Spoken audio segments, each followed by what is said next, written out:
My name is Jonathan Talbott. I'm a communications advisor with a specialty in verbal communication. That means pitches, presentations, panel discussions, anything starts with a P, really. And I experience, and I think that many of you do as well, a problem in verbal communication, especially when it relates to innovation or startups. And that is what I call the cowboy style of giving a presentation or a pitch. It's the style of, well, there was a book that came out recently called Pitch to Win, and that really got my attention because I don't think that pitching is about winning. I mean, winning, that's all about me. That's just, it's gonna be, I'm so good, I'm the best, I'm awesome, I'm incredible.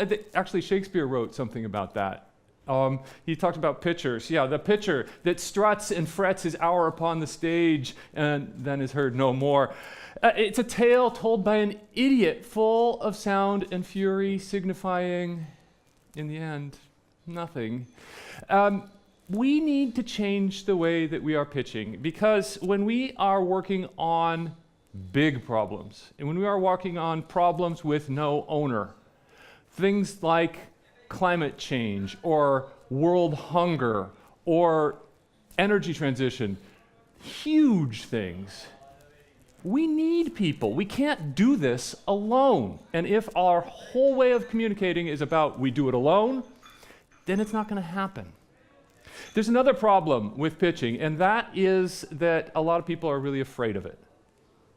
Really afraid. And that's normal, because the thing that human beings, this has been proven by research, don't just believe me, the thing that humans are most afraid of is public speaking. Yeah, after that it's spiders and snakes, and after that it's death. So really, we are afraid of speaking in public. And we are also afraid because we don't get very good training on how to do it. So it's not just being afraid of how to do it, it's not knowing what we're doing. So we need to change that. We need to have others, and fortunately, now that we've isolated what the problem is, we can start talking about ways to solve it. And I am somebody who spends a lot of time helping people who give these kinds of talks so that they make sense, better than make sense, that they can influence people, they can enjoy their time communicating with each other. Because as the guy who started TED says, people don't forget things. They just don't remember them in the first place because they're too bored. We can change that. We can start changing that right now. I'm here to help smart people like you. Well, maybe not. Oh, yeah, all of you? Yeah. Help smart people who are freaked out about having to talk to others. Now, the first thing that we have to figure out when we're giving a pitch, the first thing we have to figure out is why you're doing it. What are you there to do? Are you there to inform the audience? Are you there to motivate them in some way? Are you there to engage them? Are you there to persuade them? What are you there to do? And the next thing, actually, and this is the moment where I'm going to look around and see if there's anybody that has anything to write on, because for those at home, you may want to have a new open tab somewhere. You might want to pull out a piece of paper or write on your hand if you want to. That's fine. Because there's going to be a few things that come out here in the next few minutes that might require you to think about something. You might jot a note down and say, wow, that was a good thing. I want to think about that later. So now you've had your warning. The first thing when we're talking about pitching, the first thing after you've figured out why you're there, are you there to inform? Are you there to inspire, to motivate? What are you there to do? After that, the first thing you need to know is, what do you do? Yeah, what is it that you do? And who do you do it for? So I call that the do-who. So if you know who you're doing it for and you know what you're doing pretty well with preparing a pitch, just to get started. That's the first basic pitch. It kind of goes like this. I do this for these people, which is not very difficult, right? And people are looking at me like, I don't know, that's already pretty difficult. No, you can do this. Everybody, I think, can come up with, I do this for these people. Whether that's the people who pay you to do it, or it's the people who you are getting, who you're helping, whose problem it is, it's I do this for these people. And that is a good start, because you are talking about the who and the what and the how. And then the next thing you have to do is you have to realize that in order to communicate with anybody, you have to know something about them. And there are 3 groups that are really important for you to know about. And the first group is the people who are for your idea. Those are the people you've already got. That's your team already. You don't really need to worry about those. We're not talking about them tonight. And then there's the people who are against you. The people who think your idea is crap. And well, I have the tendency to want to say, forget about them too. Actually, they're pretty important people. So we're gonna hold on to those guys. And the people that are really, really useful when you're trying to create community using words, the real useful people are the undecideds, the people who may not have an opinion yet. Or can you figure out how to create undecideds? Can you influence the people who might be against and create them into undecideds, because undecideds are fun to work with because you can mess with their heads. Yeah, so the way that we mess with their heads is we have 3 tools, 3 basic tools that we use. We need to change their emotion, we need to change their opinion, and we need to change the way that they act. And you know what the best tool for doing that is? Yeah, stories. So what we're going to do is we're going to start to talk about stories. And when we talk about stories, we're going to have to figure out who the characters are. And when you're giving your own story, your own pitch, you need to figure out what role you play in that story. And I have a few pictures here. Are you playing the role of the main character? Are you the hero of your pitch? Or I would like to suggest maybe you're not the hero. Does everybody actually know who these people are? And if you don't, we'll have a film history class later. Or are you perhaps these people? The people who help those heroes on their way? Are we all a bunch of Yodas? And I would like to venture that we are. So I'm going to start speaking backwards from now on. No? Okay, Yodas. We are Yodas. We are mentors. We are the people who are bringing the audience along. We are the people who are bringing the audience along on their journey. Come in, please. Thank you. Yeah. And so we are not the heroes ourselves. We are the people taking the heroes on the journey. We're helping the heroes along.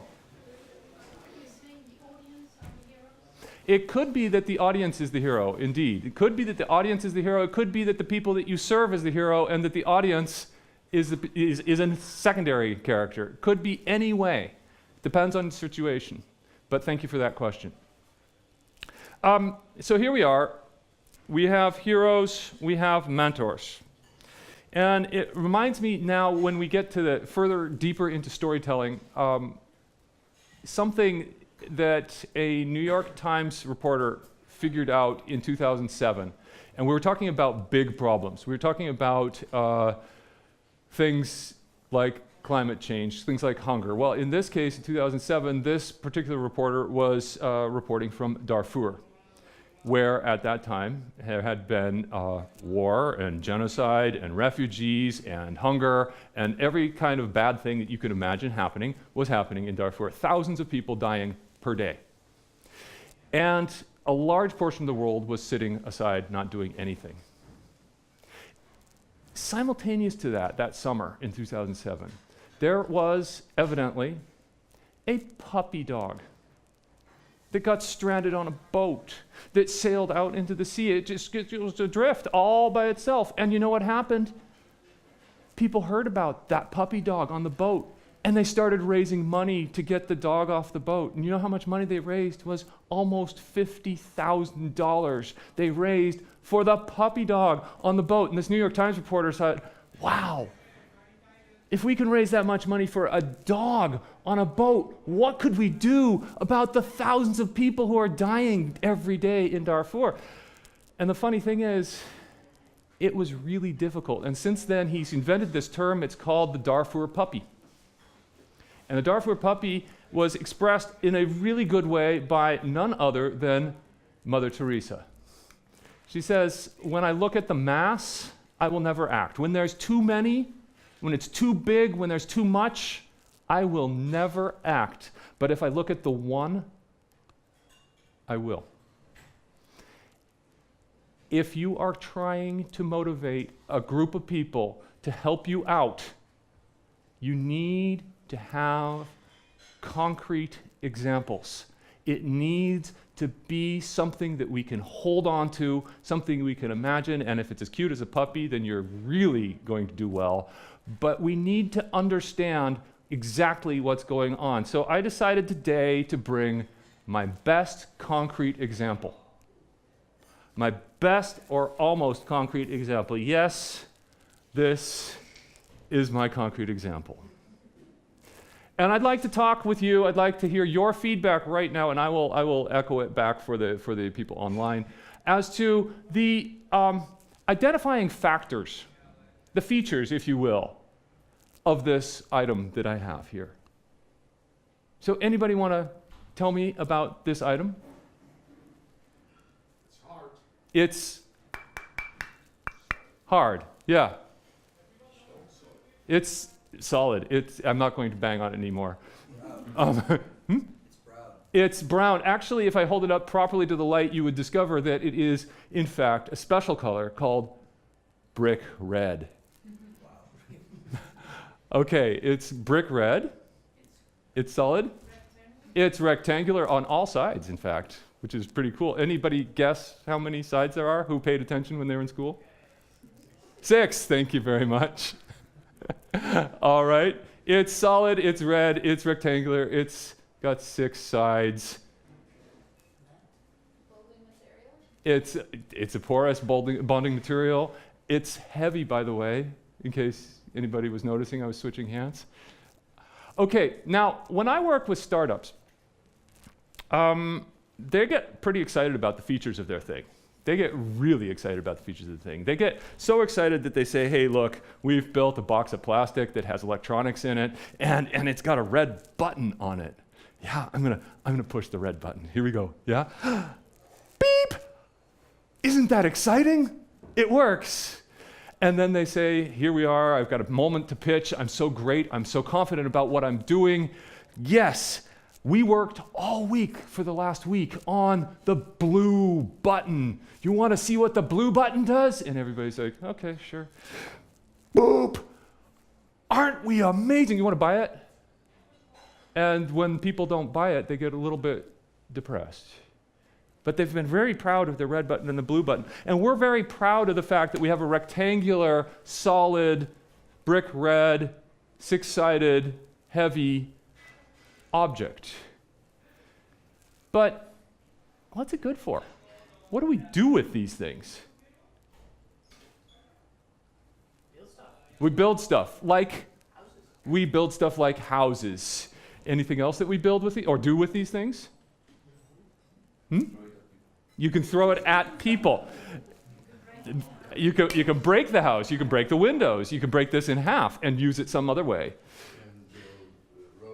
You can build roads, you can build swimming pools, you could build chimneys, you could build bike paths. We do a lot of that in the Netherlands, don't we? So there's a lot of things we can do with this. Now, why do we build houses out of bricks? Because it's solid. Because it's red? Because it's tradition? Because it's resilient. Okay. Because we love the color. Is it like you can build up the house brick by brick? Because of the modular ability and that you can cut it in half, thank you, so that you can make a half brick, or you can turn it this way, or you can turn it, or even that way. You can do a lot of different ways because we love our Legos, don't we? Okay, bricks. We can build houses with bricks, but really, let's imagine for a second that you were part of a family. You had 2 brothers that were not particularly bright. You're the 3rd brother, and you're a pig, a little pig. Anybody remember this story that I'm talking about? Has bricks in the story. But the other 2 not so bright brothers, what did they do? First brother built a house out of straw, right? And that didn't survive very well because there was a hurricane or something, right? Yeah, it was a wolf, right? It had extraordinary breath control. And and then after that, the other brother that was slightly brighter than the first brother, but not very smart, he built his house out of wood, right? And what happened to that one? Also destroyed, right? By the wolf, the very hungry wolf. And then come you. Here you are. You've built your house out of these things, and nobody dies. And the wolf can't get you. So what have you actually done? You have not had a house that is made out of a six-sided object. It's not red necessarily. That's not what's important. The modularity is also not necessarily what's important. What's important is that you're safe. You're safe from wolf attack. In fact, what you've really done here is you've identified the big benefit for the population, in this case pigs, of what this object is. It's not the features which is important, it's the benefit of what you get from it. So let's go back to where we started. I do this for these people so that they can do this. So they can be safe, so they can be warm, they can be comfortable, they can not be hungry anymore. There's the big benefit. So I'd like you to think about the big benefit that you are working on, that your target audience receives from what you're working on.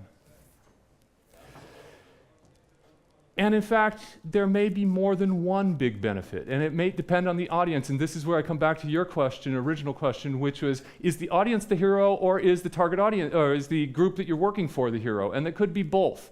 And when you think about the fact you have multiple audiences, maybe you have a funding audience, and you have the audience which is affected by your solution. Those are two different audiences. Each of them is looking for a benefit. And you can supply that benefit because there are two great forces of human nature. There's self-interest and there's caring for others. And Mr. Gates says that really the best thing to do is to combine the two. That we are the best people, when we are at our best, is when we combine our self-interest and our caring for others. So when you can demonstrate to other people that there is a benefit for them, and there's a benefit for somebody else that they can help make happen. Guess what you just started to create? A community. So we've got the big benefit. And you think about the big benefit that you bring to whatever it is that you're doing, the solution that you're offering, the solution that you're making. You got the big benefit.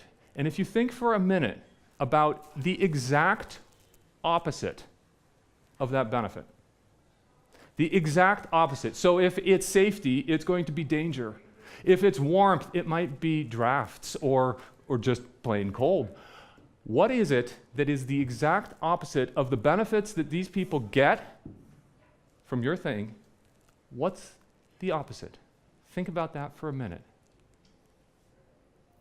Because this is a really, really crucial thing to realize, because this is the problem that you're working on.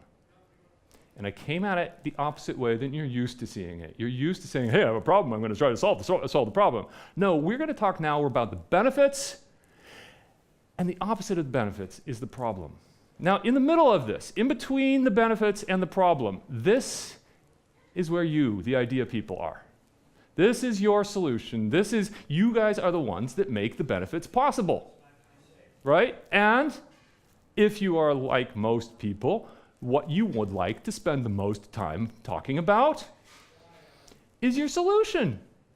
Because logically, you spend the most amount of time on that, right? You know, you guys are busy 9 days a week on this. You're busy 45 days a month on this. You're busy 72 weeks a year.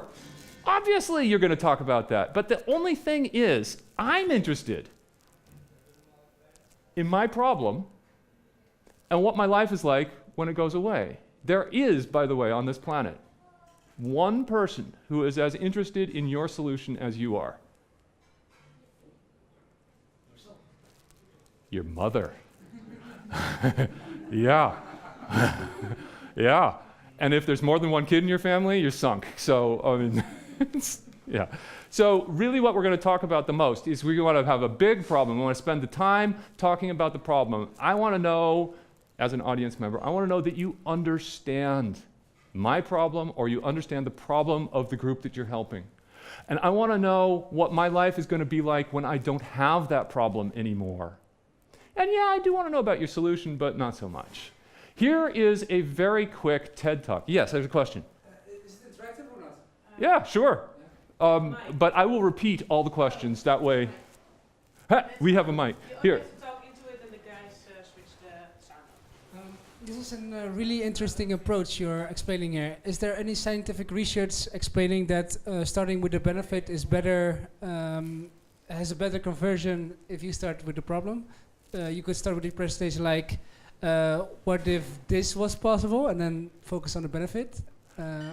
Is there any scientific research? Is there on this? scientific research? Yes, there is, but it's about equal. If you start with the benefit, it really depends on the situation. I mean, so it's very difficult to give quantifiable information on that. But being aware of the benefit is why I start with that, is because most people who are busy with solutions are stuck in solution land. And they forget, oh yeah, those people. As we know that 70 to 80% of startups fail because they forgot that there's a market. This is immediately bringing us into contact with the people who have this problem, the people who stand to gain from our solution. So that's why I do this. But yes, there is some research. I can try to connect you with that. Yeah. Yeah. Other questions at this point before I move on to the next thing? All right, maybe you'll think of the questions. There's lots of space all over the place. We could even move one of these cushions here and there's space there. Here is a very short TED Talk where a guy uses this form specifically. He spends a long time on the problem. He spends a short time on the solution, and frankly also quite a short time on the benefit, but you will remember the benefit, I guarantee it. Enjoy.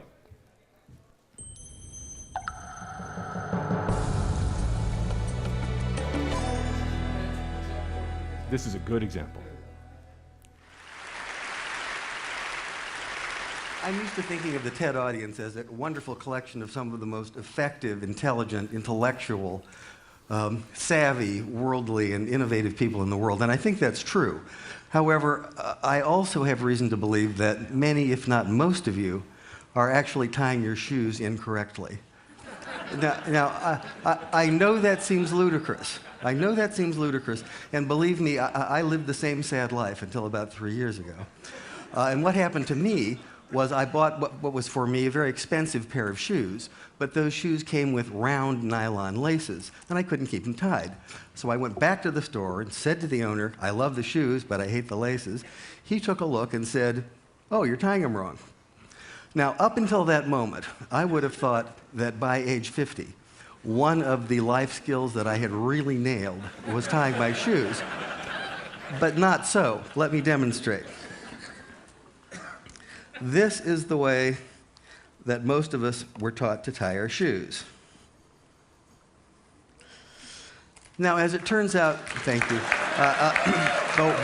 Wait, there's more. As it turns out, there's a strong form and a weak form of this knot. And we were taught to tie the weak form, and here's how to tell. If you pull the strands at the base of the knot, you can see that the bow will orient itself down the long axis of the shoe. That's the weak form of the knot, but not to worry. If we start over and simply go the other direction around the bow, we get this, the strong form of the knot, and if you pull the cords under the knot, you will see that the bow orients itself along the transverse axis of the shoe. This is a stronger knot. It will come untied less often. It will let you down less, and not only that, it looks better. We're going to do this one more time. Start as usual. Go the other way around the loop. This is a little hard for children, but I think you can handle it. Pull the knot. There it is, the strong form of the shoe knot.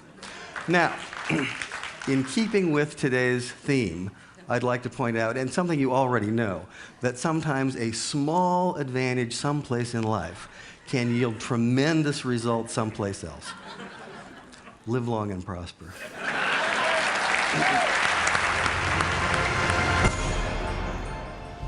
So what we've discovered here is that spending some time on the problem really can get your audience to start understanding the problem. Can anybody name a couple of the ways that he went about getting us to identify with that problem?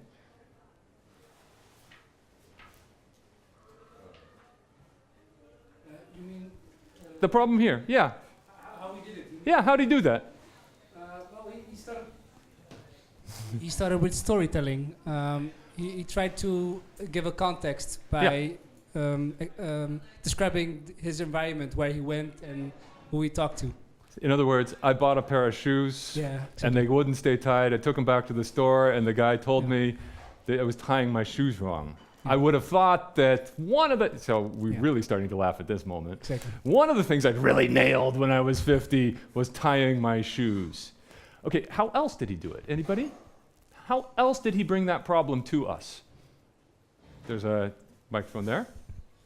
He showed how everybody is doing it wrong. Yeah, he gave us a scientific, technical explanation of how most of us are tying our shoes. Anybody catch the very first way that he did it? He identified the audience. He made us feel great about ourselves. He says, I understand that the TED audience are some of the most brilliant people in the whole world. And I think that's still true. And here we are, but most of you are tying your shoes wrong. And we're like, no. And then he proves it to us. And I don't think there was anybody here who thought at the end of his problem explanation that you tie your shoes perfectly. We all had that little, this is maybe worth thinking about. And we will try tonight. And we're going to try, people in this room, for those at home, people in this room are looking at their shoes right now and thinking about it. And the solution was so dumb simple. I mean, okay, fine. Not everybody's solution is going to be that elegant. But, okay, and then the benefits. Can we remember any of the benefits? It won't let you down. It won't let you down. It looks, that's the one. It's the right, I mean, you had me at looks better. Okay, so what we've got here is a very simple pitch that's about a big problem, a lot of time on the problem, less time on the solution, and in this case, very little time on the benefits. But we understand what's going on, we feel it, we get it because we spend time with the problem. Okay, but how are we going to make this happen for ourselves? How are we going to employ this ourselves? And in order to start really getting onto the next ingredient, I'm giving you a bunch of ingredients now, and in a little while I'll show you the way of assembling the dish. So the next ingredient is going to require you to do a little imagination. It's a little imagination. I want you to imagine that it's 5 years from now. Your solution is actually out there in the world. People are using it. The world has changed. I'm seeing smiles. The world has changed. The world has changed. What's that like? Think about that for a minute. What's that future of 5 years from now when everything is the way that you'd like it to be, the way the solution has scaled, it's gotten big, and things are happening? Think about that for a minute. And while you're thinking about that, I'm going to tell you a little story myself. There's these two mountains, and as they slope down, there's a river that comes right in between them, and it creates this beautiful valley right there, this beautiful valley, and there's grass and there's trees, and people come along and they say, wow, this is a great spot, let's make a town here. And they build a town there, and they have the houses, and they go to a church and another church and maybe a factory or two to build nice things, and they have a school and they have a playground, and all the kids go out and they're playing out in the playground all day long, and it's a beautiful, beautiful, ideal place. Until one day, a dragon moves into one of the mountains and comes down and eats some of the kids. what has to happen now?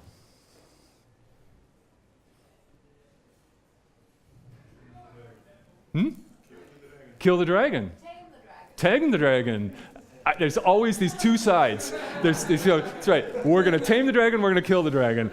We're going to send the dragon away. That's the option number 3. But somebody's got to do that, right? Somebody has to do that. So either they have to go like, the Pied Piper thing, and they have to hire somebody to get rid of the dragon, or to tame the dragon, a dragon tamer, or a dragon killer, or a dragon sender awayer. But in any case, there's somebody that has to do that. And this is a very important thing to realize when you are giving a pitch, is that you need to introduce yourself. You need to introduce your team. And it always drives me nuts. The pitches where you get these are the truly young startup pitches. These are the guys that, hi, I'm Tom, I'm the CEO, and this is Joe, he's the CFO, and this is the other Tom, because there's 2 Toms in this one. There's the other Tom, he's the CTO, and there's only 3 of us. That is not the way to introduce your team, by the way, just in case anybody was doubting. That's not the way to do it. Titles don't mean anything. Relevant experience means an awful lot. Hi, I'm Tom. I wrote my thesis on the ways to train dragons. And this is Joe. He's my partner, and he's been training dragons, actually, with very, very good success for the last several years. Suddenly we have relevant experience of the team. Why this team is the great team to do the job. While we're talking about persuading people, I want to just introduce you to the concept of the type of language that you're using while you're giving a pitch. This is a total aside. We're moving away from the ingredients for just a second. The type of language you use in terms of the time of language. So, for example, past, present, and future. The past is a fabulous tense. Things were, it was this way. It's a fabulous tense to use. We call it the forensic tense, and it's great for blaming people. We use this in court all the time. This is like every single TV courtroom drama. It was this way and it was that way. This is NCIS. This is the crime scene people, forensics. It's great for the problem, but it's really not that great for motivating people. So if we move over to the present tense, this is the demonstrative tense. This is where we're talking about belief and the things that we are doing. We are working on this problem. We're working hard on this problem. We've been working on it for the last week and a half, and we're still working on it. It's an amazingly difficult problem, and we are here. Values and where we are. But that's not as motivating as the future, which is the deliberative tense. That's the tense that we use when we are trying to create choice, and people want to be able to feel like they chose. You want them to feel like they're choosing you and your team. And the way we can do that is we are working on this, and you can too. See how that works? We just took it into the future, and people see possibility. And they say, hey, wouldn't it be great if you joined us? See, now we're into, ooh, I might do that. I could do that. Now you're creating that doubt we were talking about, that uncertainty. You're playing with the chance of making things happen. So here's your future. Here's your future, 5 years in the future, this beautiful thing that you've just imagined. And now I'd like you to just, and you may have realized I put something on this side of the screen, and then something's about to show up on this side of the screen that's like the opposite. I did that a minute ago with the benefits and the problem. Yeah. Okay, so here we are, the future, and there's a reason why the future doesn't exist. The reason why we're sitting here today right now and we're not on the yacht in the Mediterranean, or whatever it is that's the future. What's in the way of having that future happen? Why isn't that existing now? Yeah. Sorry for the downer. Why doesn't the future exist now? There's stuff in the way. And those obstacles are gold for people like me, the guy who's helping you tell your story. That is absolutely the best stuff, because a story occurs when a sympathetic character runs into a complicating situation and then confronts it and solves it. Let me show you what I mean. This is a complicating situation right there. That is an obstacle. It is a wall, ladies and gentlemen. It is a wall. And we are about to have a sympathetic character. Ready? Here we go. Sympathetic character comes walking in and runs into the wall. This is not a story.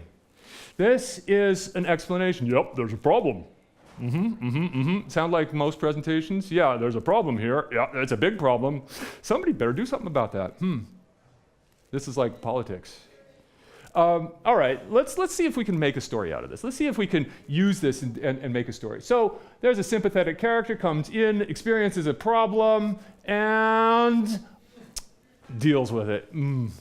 Now, I wouldn't call this a good story. I would call this actually a very, very, very boring story. So let's see what we can do to make it the kind of story that people will hold on to, a sticky story. So sympathetic character comes in, tries to solve the problem, experiences it, tries something and fails, tries again and fails, and eventually makes it across. Yes, we are so excited because we're dancing.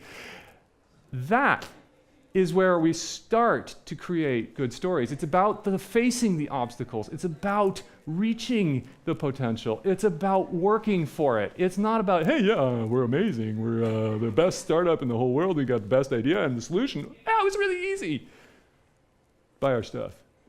No, it's the struggle which is interesting. So let's talk about obstacles. Obstacles get in the way. Obstacles are the things that are conspiring against making this solution happen.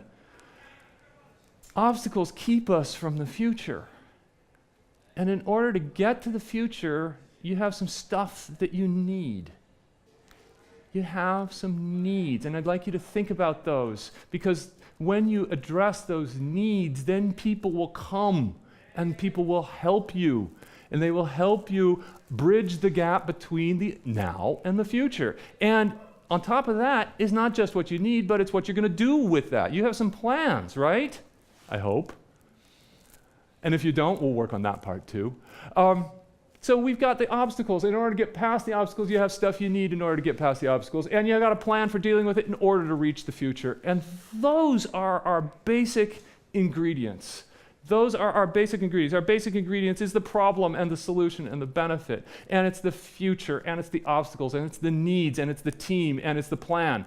And we're going to put them all together, but I wouldn't be a very good mentor if I didn't give you a magical object. Now, every mentor in every story gives a magical object, whether that's the sword which you can use to, I don't know, slay dragons, shall we say? Or the magic wand that you can use to tame the dragon, or the ring that makes you invisible so the dragon doesn't see you. The magic object. And we, the solution people, we are in the business of making magic objects. That's what we're selling. Is magic, yeah, be proud of yourselves, guys. You're making magic objects. Ideas are magic. Okay, so in order to understand how to do all this, and here's the tool. Here's what I have to offer you. We have to understand stories. Now, I want to confess that I have stolen a little bit of the next part from an author, an American author named Kurt Vonnegut. He can't come after me because he's dead, but I have given him credit now, right? We all agree that I've credited him? Good. Okay, now, stories exist on a timeline. And good things happen, we feel good as an audience, and bad things happen, we feel bad as an audience. We get that, right? Okay, so here is one of the big story archetypes right here. It's a fantastic archetype. It has a name. And it's called A Boy's Walking Along the Street, Falls in a Hole, and Climbs Out Again. It's a great story. We know this one, right? We've seen this story many times. Maybe it's not just any boy. Maybe it's an orphan. And I'd like you to think for a second about all the stories where the main character in the story, has something wrong with that person, whether that's a scar on his forehead or is an orphan. Lots of orphans in stories, right? Or there's something that's not quite right. That's why we have sympathetic characters. And here again, I want to go back to a sports metaphor. Do we root for the team that we know is going to win? Yeah, they're going to win again, great. Ooh. Or do we root for the team that might win? If there's a moment of doubt, yeah, they weren't expected to win, and wow, they did. Just like, well, I'm going to time date this right now. Last night, Ajax just beat Real Madrid. Oh my God. And it wasn't just, it was 4-1. Oh my God. There was a lot of celebration. I don't think there was a lot of celebration in Madrid yesterday, but there was in Amsterdam. Okay, something wrong with your main character. It's a boy. It's an orphan boy. He's living with his aunt and uncle on their farm. He's living with his aunt and uncle on the farm, and the farm is in the desert. I don't know why it's in the desert, but that's just this story, okay?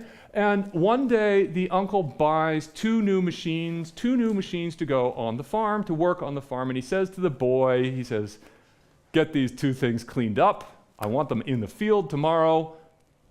And the boy, being a teenage boy, he says, no, I was gonna go do something with my friends. And the uncle says, no, not gonna happen, get to work. And the boy does what teenage boys everywhere do. He did half a job. He cleaned up one of the machines and he went into dinner, and he comes back from dinner to discover that one of the machines has escaped. Look, we just crossed the line into bad. Okay, so he goes the next morning after the machine that escaped. He finds it, but he gets attacked by a gang, he gets knocked out. Finally, a old man comes along, he chases off the gang, and then the boy wakes up and he looks at the old man and he says, Obi-Wan Kenobi, what are you doing out here? And Obi-Wan Kenobi says to Luke Skywalker, Luke, you shouldn't be out here. And they says, hey, there's a recording on one of these droids. I think it might be yours. So they go and they listen to this recording and it says, Obi-Wan Kenobi, you're my only hope. And Obi-Wan Kenobi says to Luke, let's go save the princess. And Luke says, no, I have to go back to my aunt and uncle. What happens to aunt and uncle next? They're dead. They get killed. So they go off and they decide that they're going to go to the spaceport. And the next thing they know, they're at the spaceport and they're chopping people's arms off and people are dying right and left. And they get on a spaceship, they fly off to the planet where the princess is supposed to be, except for that planet's destroyed, and then they get into there's a space station, it tractor beams them in, they get into this trash compactor, it gets smushed, and then Obi-Wan Kenobi, this is all bad stuff. It's all bad stuff. And eventually they go and they blow up the Death Star and everybody gets medals, and that's really cool. But most of the most influential film from the 1970s, 80s, and 90s, and even the aughts, is bad stuff. It's bad stuff. We are feeling bad. And if you think that I'm just pulling out Star Wars, try reading the Odyssey sometime. Odysseus starts out with a whole lot of guys and a whole lot of ships, and he ends up being all alone because they get eaten by cyclopses, they get turned into pigs, they just don't make it. Bad stuff. Okay, here's another story. This one is a better story, yeah, because this is a girl meets boy, girl falls in love with boy, girl loses boy, girl finds another boy. Yeah, or any of the variations on that, depending on the gender. This is every buddy comedy. This is E.T., and there's a question. I can repeat the question. It's okay. Oh, we found the microphone. How would you draw the line when you watch news? When you watch we'll get to the news in just a second. Yeah. Tell me if you recognize it when we get there. All right, so this is the love story. So we've got the boy falls in a hole story, and we've got the love story. And just in case you thought that every story ended with a happy Hollywood ending, I've got this one for you right here. This one's called From Bad to Worse. And it's Game of Thrones, every episode. Yeah, because, your favorite character, here you are, yeah, favorite character, I like him, he's great. Okay, but this is also Titanic. Anybody see? Yeah, right. Does not end well, just spoiler. This is the second episode of every trilogy. This is, frankly, the reason why we binge watch. because this part right here, it's like, hey, wait, that can't be real. No, that's got to resolve. They've got to get back together. I don't know. This is a very, very deep motivator when it's unresolved bad feeling. It's an enormous motivator for us as humans. Now let's see what most pitches and presentations look like, and frankly, part of the news. Here we go with the pitches. This is the pitches and presentations. Yeah, we've got a great thing. It's a fantastic thing. We've been working really hard, and it's all success. And everybody's going to make pots and pots of money. It's wonderful. Aren't we great? And here's what the audience, and this is also kind of the way that the news works. Yeah. Uh-huh. Yeah. Maybe. Huh. Wonder what's on my iPhone right now. Which is actually really interesting, and I don't have this on the graph because it's hard to plot, but the audience feeling during the question round, they usually get the positive feeling, and the presenter during the question round, we can work with that. We can work with that. So that's the big tool. That's the big tool. But the question is really how you might be able to apply that in your own situation. Because I wouldn't be a good mentor if I didn't show you how to use the magic object, right? So we're going to go back to presentations. We're going to go back to pitches. And we're going to talk about the good feelings and the bad feelings in your audience. And we're going to talk about the timeline. And we're going to start with this story. The boy falls in a hole. And you start out with every good pitch, every good verbal communication, you start out with, hello, I am. And if your audience isn't experiencing that as a positive, you're in trouble. So let's hope that hello, I am is a positive. Yes. Uh-oh, he's going to challenge me on whether saying hello, I am is a positive. Quick nuance on two graphs you showed just now. Yeah. You started with this boy falls in a hole. This girl gets a boyfriend. Mm-hmm. But it both started with this girl, this boy. Mm-hmm. How do we make it clear that it's the normal line or above it? I wouldn't worry too much about that at this point. Right now, you are the speaker, so you're the first person they come in contact with. They should have a positive experience, I hope, with you. There are moments, I hope that this isn't what you're going to run into, but there are moments where coming in and being positive and saying, hi, I am, is not a good thing. Hi, I'm Jonathan Talbott, and you're all going to be fired. That's not a great way to start. You need to start with a down on that. But in the general pitching, we want to start with an up, and then we want to hit down as fast as we can. We want to get to that problem. Remember the problem? We want to get to that problem as fast as possible. And we want to be clear. Remember Mother Teresa on that problem. We want to be concrete. We want it to be understandable. We want your audience to feel this. There is a comet coming towards the Earth. It's going to kill everybody unless we do something about it pretty soon. Okay, what we just did there was we identified the problem, we identified who has the problem, and we identified that there's a timeline on getting this problem solved. Like, real soon. Really soon. Okay, so whatever it is, and you can do this with paper clips, you can do this with big problems, you can do this with small problems, but I want to feel the urgency of that problem. I want your audience to feel that you understand the depth of that problem. So we've started out with a positive, we go down into the negative land, we go into the bad feeling land, and then our way out is, now we got the problem. We got the comet, it's coming towards the planet, it's going to kill everybody, we better do somebody better do something about that. What do we need? Yeah, we need Superman. Okay, so this is where you introduce, and this is the end of the boy falls in a hole story. It's very simple.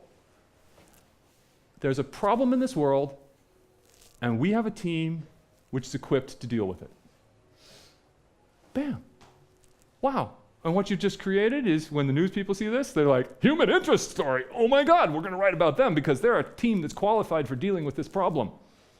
See what I haven't done yet? Solution. It's not there yet. Oh my God, did I forget the solution? We're going to need the love story for the solution. That's what we need. We need a love story for the solution. Right, so let's talk about the solution. But let's not talk about the solution for this long. Let's talk about the solution for this long. And let me show you how the master did it. This is the guy who pulled out a technology that changed all of our lives. All of our lives. And this is the moment he did it. An iPod, a phone, and an internet communicator. An iPod, a phone. Are you getting it? These are not 3 separate devices. This is one device. And we are calling it iPhone. Today, Apple is going to reinvent the phone. And here it is.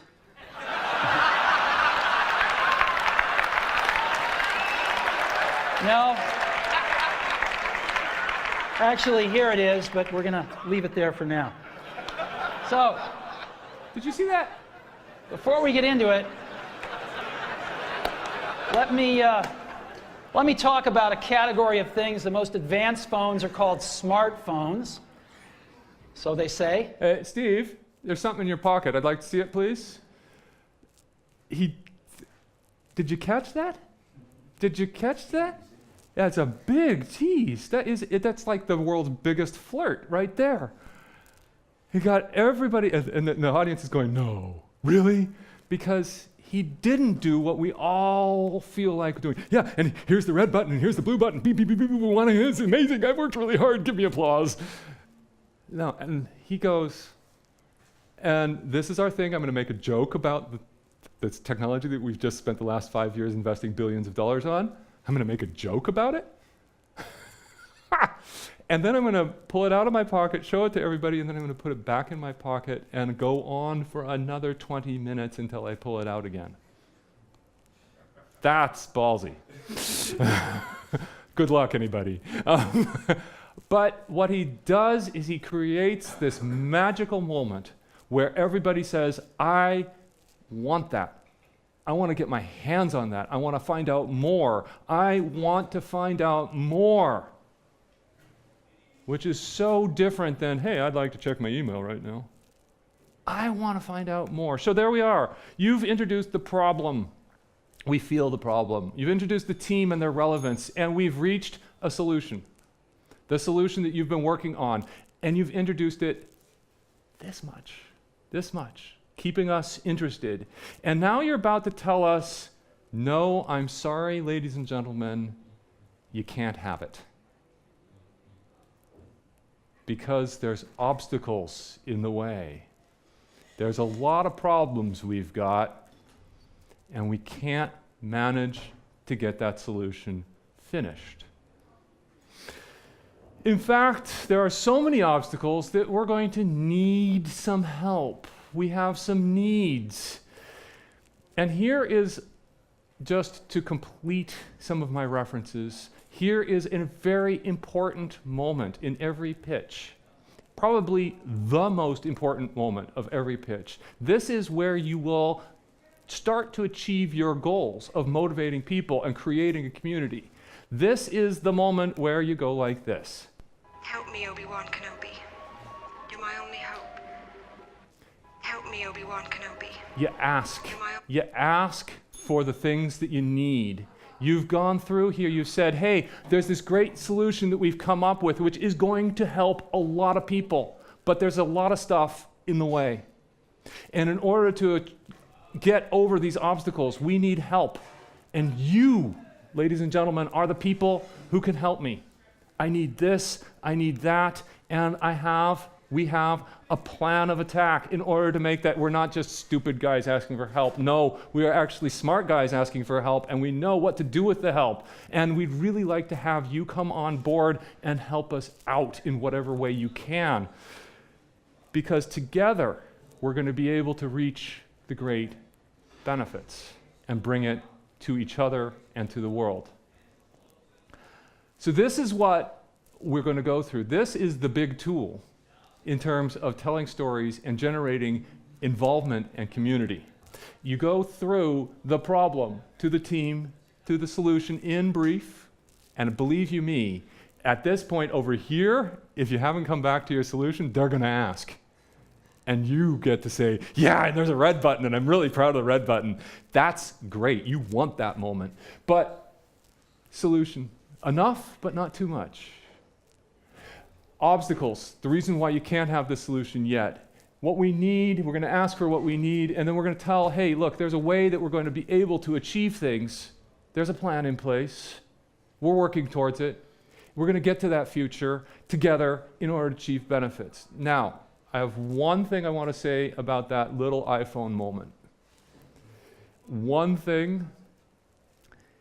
Do you want your presentation of your solution, do you want it to be erotic or do you want it to be pornographic? Yeah, they're getting it. Do you want it to be erotic or do you want it to be pornographic? The difference is in how much you show and how much time you spend on it. Yeah? Please, please start pitching erotically. The world doesn't suffer from a shortage of great ideas. The world has a big problem communicating those ideas. We have tools that we can use. We've been using them for the past, say, 10,000 years. We just need to use them to communicate your ideas, your technology, your solutions, and then we can make great things happen.